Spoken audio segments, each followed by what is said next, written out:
ದೇಹವಿದು ಭೂತೇಂದ್ರಿಯಾದಿಯ ಗೇಹವು ದೇಹವಿದು ಭೂತೇಂದ್ರಿಯಾದಿಯ ಗೇಹವು ಉಪಚಿತ ಕರ್ಮ ಫಲ ಸಂತೋಷದಲ್ಲಿ ತಿರುಗುವು ಸುರನರ ತಿರಿಯಗಾದಿಯಲೇ ದೇಹ ಕರಣಾದಿ ಪ್ರಪಂಚವು ನಾಗಮೆನಲಳಿದು ಉಳಿದ ನಿತ್ಯ ನಿರೀಹ ವಿಮಲ ಜ್ಞಾನ ರೂಪನು ನಿನ್ನ ನೋಡೆಲ್ಲ ಪಂಚವಿಂಶತಿ ತತ್ವ ಅಂತ 25 ತತ್ವಗಳಿಂದ ಈ ದೇಹ ಆಗಿದೆ ಅಂತ ಹೇಳ್ತಾ ಇದ್ದಾರೆ. ಈ ದೇಹ ಪಂಚೇಂದ್ರಿಯಗಳು, ಪಂಚ ಜ್ಞಾನೇಂದ್ರಿಯ, ಪಂಚ ಕರ್ಮೇಂದ್ರಿಯ ಅಂತ ಹೇಳಿ ಹೀಗೆ 25 ತತ್ವಗಳಿಂದ ಈ ದೇಹ ಅಂತನ್ನೋದು ಆಗಿದೆ. ಆ ದೇಹದಲ್ಲಿ ಜೀವ ಬಂದು ಕೂತ್ಕೊಳ್ತಾನೆ.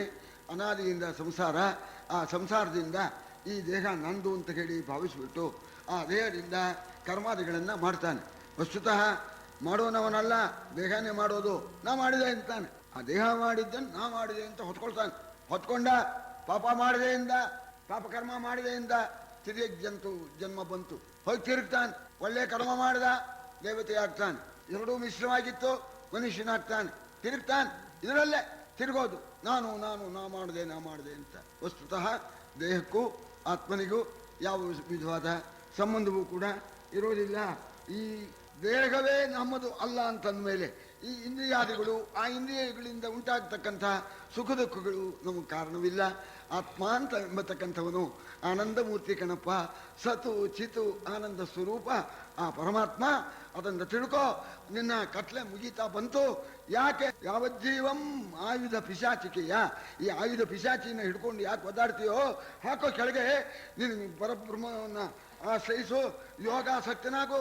ಸಮಾಧಿ ಯೋಗದಿಂದ ನಿನ್ನನ್ನು ನೀನು ತಿಳ್ಕೊಂಡು ಪರಂಧಾಮಕ್ಕೆ ಹೋಗು ಅಂದ್ರು. ನಿನ್ನ ಆಯುಷ್ಯ ಮುಗೀತು ಅಂದ್ರು. ಸಪ್ತರ್ಷಿಗಳೆಲ್ಲ ಹೇಳಿಬಿಟ್ಟಿದ್ದಾರೆ. ಸಪ್ತರ್ಷಿಗಳು ಸಾಮಾನ್ಯರೇ, ದ್ರೋಣರು ಏನು ಸಾಮಾನ್ಯರಲ್ಲ. ಸಕಾಲದಲ್ಲಿ ಇವರು ಉಪದೇಶ. ಅಂತಃಕರಣ ನೆನೆದುದಂತಃಕರಣ ರೋಮಾಂಚನದಲ್ಲಿ ಆನಂದಾಶ್ರು ಜಲದಲ್ಲಿ ನೆನೆದು ಹೊಂಪುಳಿಯೋಗಿ ಕಣ್ಣೆವೆ ಮುಚ್ಚಿ ಹೊರೆ ಹೆಚ್ಚಿ ನೆನೆದೆನೆನ್ನನು ನೆನೆದೆನೆನ್ನನು ನಿಮ್ಮ ಪದದ ಋಷನದಿ ಧನ್ಯನು, ನಿಮ್ಮ ಪದದ ಋಷನದಿ ಧನ್ಯನು. ವಿಜಯ ಮಾಡುವುದೆನುತ ಕಂದೆರೆದು ಈಕ್ಷಿಸಿದನಂದು ಭಯ ಸೈನಿಕವ. ಅಂತಃಕರಣ ಆ ಸತ್ವಗುಣ ಪ್ರಧಾನರಾದ ಮಹರ್ಷಿಗಳ ಉಪದೇಶದಿಂದ ಕರಗಿ ಹೋಗಿ ಎಂಥ ಹಿಂಸೆ ಮಾಡಿದೆ ನಾನು. ಋಷಿಯಾಗಿ ಹುಟ್ಟಿ ಇದುವರೆಗೆ ಹಿಂಸೆ ಮಾಡಿಬಿಟ್ಟನಲ್ಲ ಅಂತ. ಜೊತೆಯಲ್ಲಿ ಆ ಸಂಕಟ.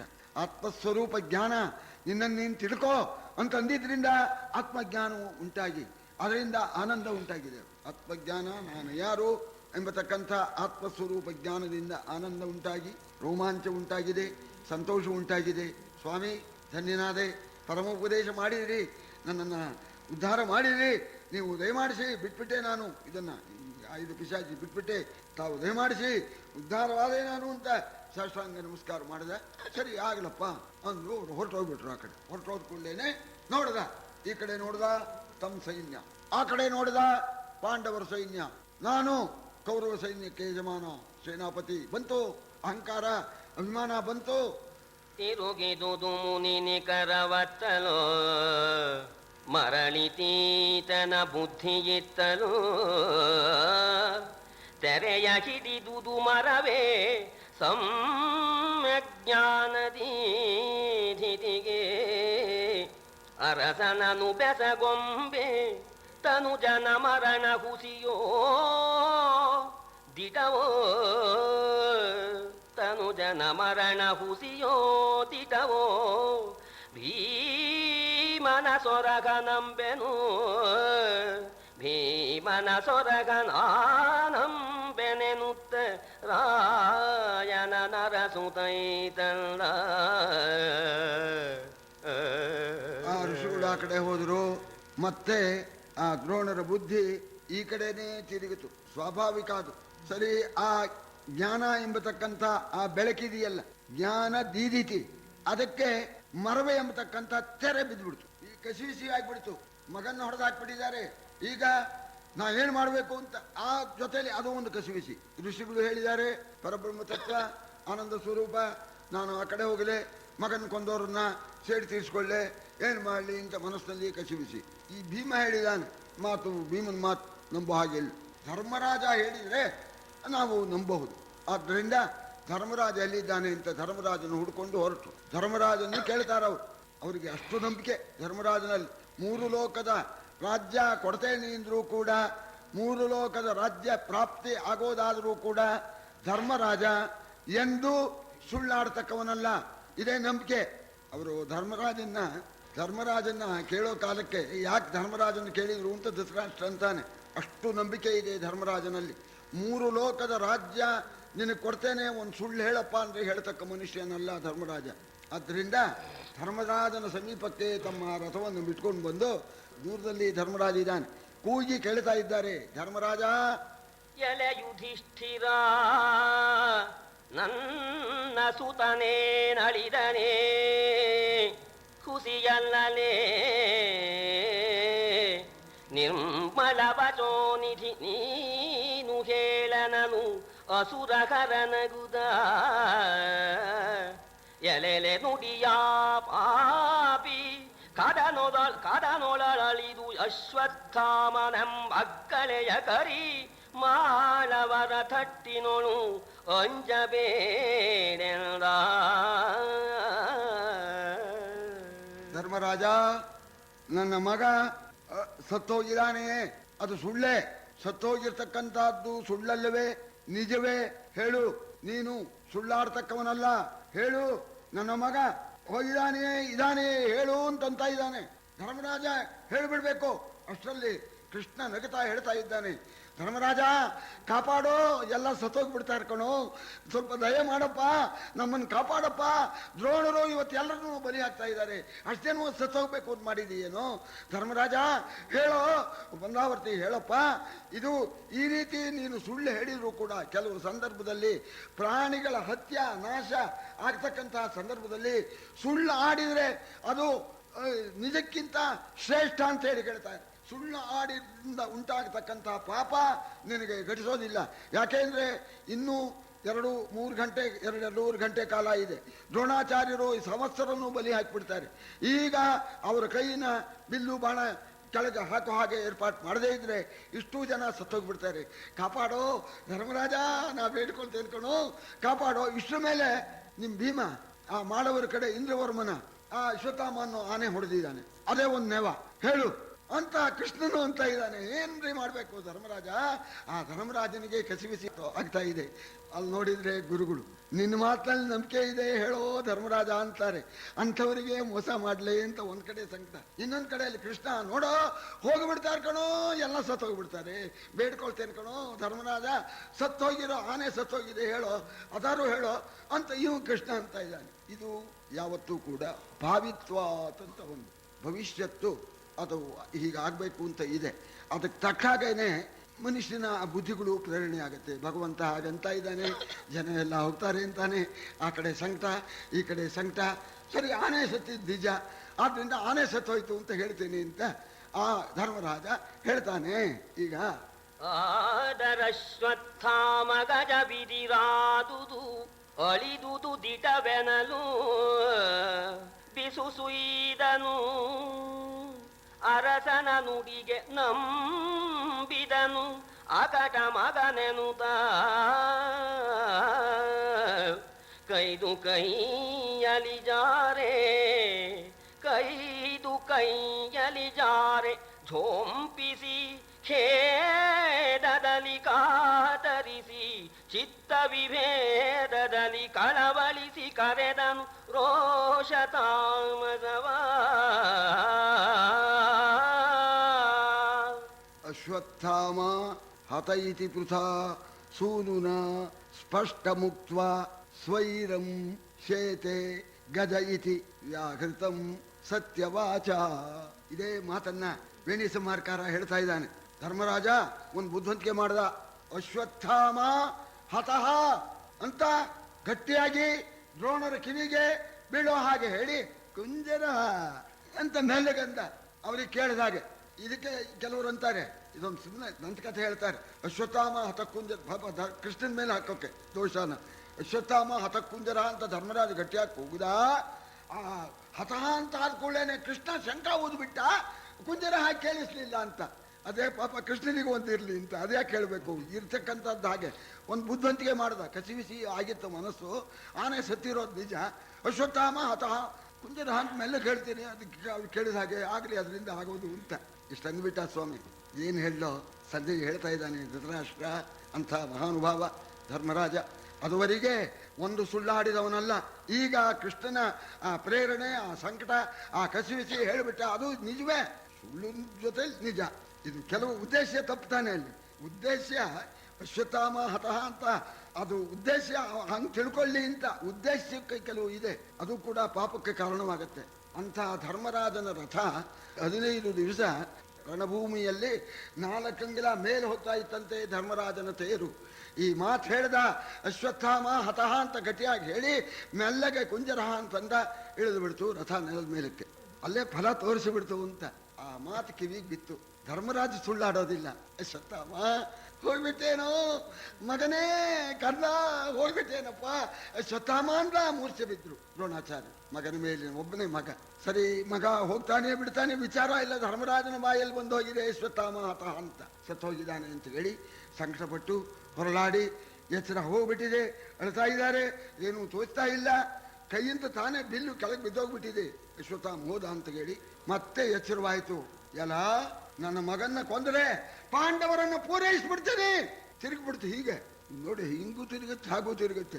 ಸಂಕಟ ಪಟ್ಟೋರು, ಮೂರ್ಛೆ ಬಿದ್ದೋರು ಎದ್ದು ಕೂಡ್ಲೇನೆ ನನ್ನ ಮಗನನ್ನ ಕೊಂದಿದ್ದಾರೆ, ಈ ಪಾಂಡವರ ವಂಶನ ಉಳಿಸೋದೇ ಇಲ್ಲ ಅಂತ ತಗೊಂಡ್ರು. ಮತ್ತೆ ಬಿಲ್ಲು ಬಾಣ ತಗೊಂಡು ಬಿಲು ದುಡುಕಿ ಬದು ಸರಳ ತಿರುವಾಯಿ ಗೊಳೆಸಿ ಮೊಲೆತನು ಮಾರ್ಬಲಕೆ ಬಲೆ ಕಳಚಿದರೆ ಮೃಗ ಬಿತ್ತುದಿರುಬಿನ ಕುಳಿಯೊಳೆಂಬಂತೆ ತಿರುಗಿ ಹೋದರು ಮುನಿಗಳು.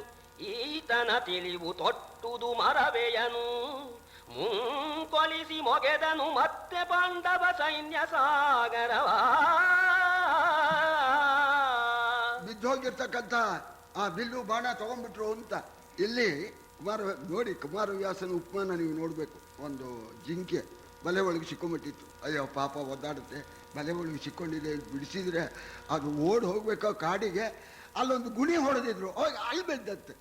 ಬಲೆಯಿಂದ ತಪ್ಪಿಸಿರ್ತಕ್ಕಂಥ ಜಿಂಕೆ ಕುಣಿ ಒಳಗೆ, ಆ ಗುಂಡಿ ಒಳಗೆ ಬಿದ್ದಂತೇನೆ ಆ ಸಪ್ತರ್ಷಿಗಳು ಬಂದು ಬೋಧನೆ ಮಾಡಿದ್ರು. ನಿನಗೂ ಇದಕ್ಕೂ ಏನು ಕಾರಣ ಇಲ್ಲಪ್ಪ, ದೇಹವೇ ನೀನಲ್ಲ, ಆತ್ಮವಸ್ತು ಬೇರೆ, ಅದು ಜ್ಞಾನ ಆನಂದ ವಸ್ತು, ಬಿಡು ಸಾಕು ಈ ಪಿಶಾಚೀನ, ಇದು ಪಿಶಾಚೀನ ಅಂತಂದಾಗ ಅಂತಃಕರಣ ಕರಗಿ, ಓ ಪರವಾಗಿಲ್ಲ ಸ್ವಾಮಿ ಹೋಗಿ ನೀವು ಅಂತಂದೋನು. ಸರಿ, ಅವರು ಬೇಡ ಅಂತ ಬಿಡಿಸಿದ್ರೆ ಅದು ಹೋಯ್ತು. ಅದೇ ಹೇಳ್ತಾರೆ, ಹಾವಿನ ರೋಗ ಹೋಗಿ ಕಪ್ಪೆ ರೋಗ ಹಿಡೀತು ಅಂತ ಇದು ಗಾದೆ ಇದೆ. ಹಾಗೆ ತಿರುಗಿ ಬಿಡೋದೆ, ತಗೊಂಡ್ಬಿಟ್ರು ಬಿಲ್ಲು ಬಾಣನ, ಹಾಡು ಕೆಡುತ್ತಾ ಇದ್ದಾರೆ. ಯಾರು ತಪ್ಪಿಸ್ಬೇಕು, ಯಾರು ತಡಿಬೇಕು? ಆಗ ನೋಡಿದ ಭೀಮ, ಈ ಆಚಾರ್ಯರಿಗೆ ಚುಚ್ಚು ಮಾತಾಡ್ತೇನೆ ಅಂತ ಹೇಳಿ ಅವಾಗ ಬಂದ. ಆಚಾರ್ಯರೇ, ಪ್ರಪಂಚದಲ್ಲೇ ಆತ್ಮಾವೈ ಪುತ್ರನಾಮಾಸಿ ಅಂತ ಹೇಳಿ ಮಗ ತನಗಿಂತ ಹೆಚ್ಚು ಅಂತ ಹೇಳಿ ಆ ಮಗನ್ನ ಸಾಕ್ಬೇಕು, ಮಗ ಮುಂದಕ್ಕೆ ಬರಬೇಕು ಅಂತ ಹೇಳಿ ಮಾಡಬಾರದ್ದು ಮಾಡಿ, ಕಳ್ತನನೋ ಸುಳ್ತನನೋ ಮೋಸನೋ ಮಾಡಿ ಇನ್ನೊಬ್ಬರು ಮನೆ ಹಾಳು ಮಾಡಿ ಮಗನ್ನ ಬೆಳೆಸೋದಕ್ಕೆ ಹೋಗ್ತಾರೆ. ಆ ಮಗನೇ ಸತ್ತೋದ ಮೇಲೆ ಆದ್ರೂ ಮಾಡೋರಿದಾರಲ್ಲ, ಅದು ನೀವೊಬ್ಬರೇ ಸರಿ ಅಂತ ಹೇಳ್ತಾ ಇದ್ದಾರೆ. ಈ ಸುಭರದಲ್ಲಿ ಭೂತ ಹಿಂಸಾ ದೋಷವನ್ನು ನೆರೆ ಮಾಡಿ ಮಕ್ಕಳಿಗೋ ಸುಗವಲೆ ಹಣವ ಗಳಿಸುವುದು ಆತ ತಾನಳಿಯೇ ಆಸೆಯಿದೊರೊಳಗೇಕೆ ಆಸೆಯಿದರೊಳಗೇಕೆ ಧುರದಾವೇಶವಲಿಯದು ಶಿವ ಶಿವ ಸುತನಾಶವನು ಬಗೆಗೊಳ್ಳನೆಂದನು ಪವನ ಸುತನಗುತ.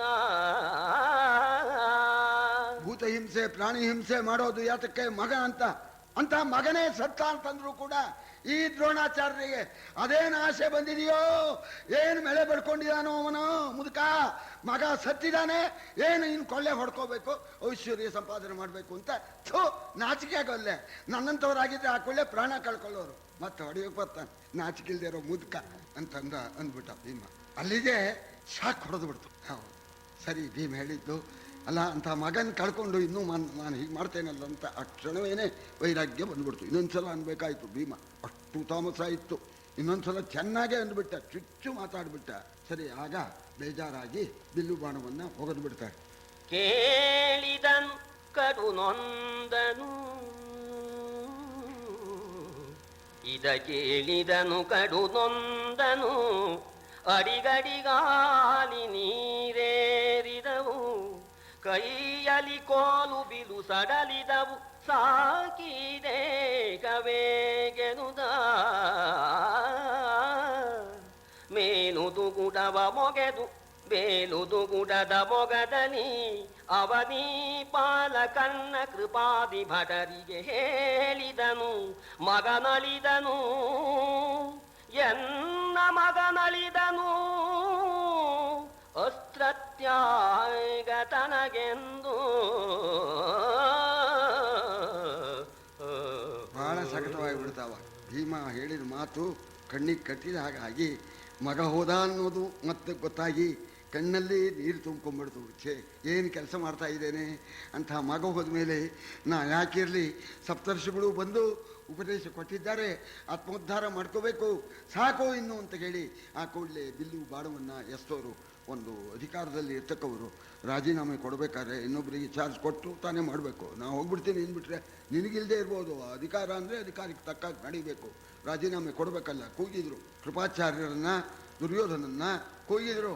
ಮಗ ಸತ್ತೋದ, ನಾನು ಇನ್ನು ಇರೋದಿಲ್ಲ, ನಾ ಹೋಗ್ತೇನೆ, ನಿಮ್ಮ ಸೇನಾಪತಿ ಚಾರ್ಜ್ ತೊಗೊಂಡ್ಬಿಡಿ, ನಾ ಬಿಲ್ಲು ಬಾಣ ಕೆಳಗೆ ಹಾಕಿಬಿಟ್ಟಿದ್ದೇನೆ, ನಮಗೂ ನಿಮಗೋ ಇಬ್ಬರ ಋಣ ತೀರಿತೆಂದು ತಬ್ಬಿಕೊಂಡಿತು ಕಂದನ ಅಂತ ಋಣ ಹರಿತು, ನನ್ನ ಚಾರ್ಜ್ ಕೊಟ್ಬಿಟ್ಟೆ, ಇನ್ನು ನಾ ಹೋಗ್ತೇನೆ ಅಂತ ಇಷ್ಟಂದುಬಿಟ್ಟು, ಅಯ್ಯ ಧೃತರಾಷ್ಟ್ರ ಮಹಾಯೋಗಿ ಕಣೋ ದ್ರೋಣಾಚಾರ್ಯರು. ಎನ್ನುತ್ತ ರಥದೊಳು ರಚಿಸಿ ಪದ್ಮಾಸನವನು, ಎನ್ನುತ್ತ ರಥದೊಳು ರಚಿಸಿ ಪದ್ಮಾಸನವನು, ಇಂದ್ರಿಯ ಕರಣ ವೃತ್ತಿಯ ನನಿತುವನು ತಡೆದೆತ್ತಿ, ಮೂಲಾಧಾರ ಮಾರುತನ ಇನ ಶಶಿಗಳೊಂದಾಗೆ ನಾಡಿಗಳಲ್ಲಿ ನನಿಕರವನುಗಿದು, ಇನ ಶಶಿಗಳೊಂದಾಗೆ ನಾಡಿಗಳಲ್ಲಿ ಅನಿಲನಿಕರವನುಗಿದು, ಬಿಂದು ಧ್ವನಿಗಳ ಪರಿಲುಳಿತ ನೆಸೆದನು ವರಸಮಾಧಿಯಲಿ. ಮಹಾಜ್ಞಾನಿಗಳು ದ್ರೋಣಾಚಾರ್ಯರು, ಅವರ ಭೂಮಿಯಲ್ಲಿ ಇರ್ತಕ್ಕಂಥ ಆಯುಷ್ಯ, ನಿನ್ನ ಆಯುಷ್ಯ ಮುಗಿತಾ ಬಂತಪ್ಪ, ಮುಂದಿನ ಸಮಾಧಿ ಯೋಗಕ್ಕೆ ಹೋಗುವಂತ ಅಪ್ಪ ಭರದ್ವಾಜರು ಹೇಳಿದಂತೇನೆ ಅವರು ತಮ್ಮ ಯೋಗ ಶಕ್ತಿಯಿಂದ ತಮ್ಮ ಪ್ರಾಣವನ್ನು ಬ್ರಹ್ಮರಂಧ್ರದಿಂದ ಬಿಟ್ಟು ಮಹಾತ್ಮರು ಹೋಗತಕ್ಕಂಥ ಸದ್ಗತಿಗೆ ಹೋದರು ಅಂತ ಭಗವದ್ಗೀತೆಯಲ್ಲಿ ಸರ್ವದ್ವಾರಾಣಿ ಸಂಯಮ್ಯ ಮನೋಹೃದಿ ನಿರುದ್ಯ ಚ ಮೂರ್ಧ್ಯಾಧಾಯಾತ್ಮನಃ ಪ್ರಾಣಂ ಆಸ್ಥಿತೋ ಯೋಗಧಾರಣಾಂ ಓಮಿತ್ಯೇಕಾಕ್ಷರಂ ಬ್ರಹ್ಮ ವ್ಯಾಕರನ್ ಮಾಮನುಸ್ಮರನ್ ಯಃ ಪ್ರಯಾತಿ ತ್ಯಜನ್ ದೇಹಂ ಸಯಾತಿ ಪರಮಾಂಗತಿಂ ಅಂತ ಅರ್ಜುನಿಗೆ ಭಗವಂತ ಹೇಳಿದ್ದಾನೆ. ಇಂದ್ರಿಯ ದ್ವಾರಗಳನ್ನು ಮುಚ್ಚಿ ಮನಸ್ಸನ್ನು ಹೃದಯದಲ್ಲಿ ನಿಲ್ಲಿಸಿ ಪ್ರಾಣವಾಯುವನ್ನು ಬ್ರಹ್ಮರಂಧ್ರಕ್ಕೆ ಏರಿಸಿ ಯೋಗನಿಷ್ಠೆಯನ್ನು ಅವಲಂಬಿಸಿ ಬ್ರಹ್ಮ ವಾಚಕವಾದ ಏಕಾಕ್ಷರ ಓಂ ಓಂಕಾರವನ್ನು ಉಚ್ಚರಿಸುತ್ತಾ, ಓಂ ಅಂತ ಹೇಳ್ತಾ ಇರಬೇಕು, ಉಚ್ಚರಿಸುತ್ತಾ ನನ್ನನ್ನು ಚಿಂತಿಸುತ್ತಾ ದೇಹವನ್ನು ಬಿಟ್ಟವನು ಮೋಕ್ಷವನ್ನು ಪಡೆಯುತ್ತಾನೆ ಅಂತ ಅದನ್ನ ಹೇಳಿದಂತೇನೆ ಇಲ್ಲಿ ದ್ರೋಣರು ಕೂಡ ಓಮಿತ್ಯೇಕಾಕ್ಷರಂ ಬ್ರಹ್ಮ ಅಲ್ಲಿ ಪದ್ಮಾಸನ ಹಾಕೊಂಡು ಕೂತ್ಕೊಂಡ್ರು. ರಥ ಹಿಂದ್ಗಡೆಗೆ ಹೋಗ್ಬಿಟ್ರು, ಮುಂದ್ಗಡೆ ಯುದ್ಧ ಮಾಡೋ ಜಾಗ ಅದು ಬಿಟ್ಬಿಟ್ರು, ಹಿಂದ್ಗಡೆ ಹೋದ್ರು, ಪದ್ಮಾಸನ ಹಾಕೊಂಡು ಕೂತ್ಕೊಂಡ್ರು. ಸರಿ, ಸಮಾಧಿಯಲ್ಲಿ ಕೂತ್ಕೊಂಡ್ರು. ಯಾವ್ಯಾವ ನಾಡಿಗಳು ಎಲ್ಲೆಲ್ಲಿ ಹೋಗ್ಬೇಕೋ ಅಲ್ಲೆಲ್ಲ ಜೋಡಿಸಿದ್ರು. ಜೋಡಿಸಿಬಿಟ್ಟು ಆ ಏಕಾಕ್ಷರ ಪರಬ್ರಹ್ಮವನ್ನ ಧ್ಯಾನ ಮಾಡ್ತಾ ಕಣ್ಮುಚ್ಕೊಂಡ್ಬಿಟ್ಟಿದ್ದಾರೆ.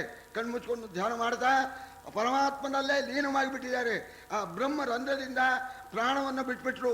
ಧೃತರಾಷ್ಟ್ರ ಏನು ಹೇಳಲಿ, ಅವರ ಪ್ರಾಣ ಜ್ಯೋತಿ ರೂಪವಾಗಿ ಬಿಡ್ತಂತೆ. ಬೆಳಕಿನ ರೂಪವಾಗಿ ಅವರ ಪ್ರಾಣ ಹೋಗ್ತಾ ಇದ್ರೆ ಆಕಾಶದಲ್ಲಿ 2 ಸೂರ್ಯರು ಹೋಗ್ತಾ ಇದ್ದಾರೋ ಅನ್ನೋ ಹಾಗೆ ಕಾಣಿಸ್ತಾ ಇತ್ತು ಕಣಪ್ಪ. ಮಹಾರಾಜ ಹೋಗಿಬಿಡ್ತು, ಸೂರ್ಯನ ಹತ್ರಕ್ಕೆ ಹೋಯ್ತಂತೆ. 2 ಸೂರ್ಯನಂತೆ ಕಾಣತಕ್ಕಂಥ ಇದೊಂದು ಸೂರ್ಯ, ಆಚಾರ್ಯರ ತೇಜಸ್ಸು ಸೂರ್ಯನ ಸಮೀಪಕ್ಕೆ ಹೋಗಿ ಸೂರ್ಯಮಂಡಲದಿಂದ ಮೇಲಕ್ಕೆ ಹೋಗಿ ಆ ಮಹನೀಯರು ಯೋಗಿಗಳು ಯಾವ ಗತಿಯನ್ನು ಪಡೀತಾರೋ ಆ ಪರಬ್ರಹ್ಮ ಆನಂದ ಪರಬ್ರಹ್ಮ ಲೋಕಕ್ಕೆ ಹೋಗುವಂತಹದ್ದಾಯಿತು. ನಿನಗೆ ಕಾಣಿಸ್ತೇನಪ್ಪ? ಹೌದು, 5 ಜನ ನೋಡಿದ್ವಿ ಅಂತ ಇವನು, ಕೃಷ್ಣ, ಅರ್ಜುನ, ಧರ್ಮರಾಜ, ಕೃಪಾಚಾರ್ಯರು. ನನಗೆ ವ್ಯಾಸರ ಅನುಗ್ರಹದಿಂದ ನಾನು ನೋಡಿದೆ ಆಚಾರ್ಯರು ಪರಬ್ರಹ್ಮವನ್ನು ಸೇರುವಂಥವರಾಗಿದ್ದಾರೆ.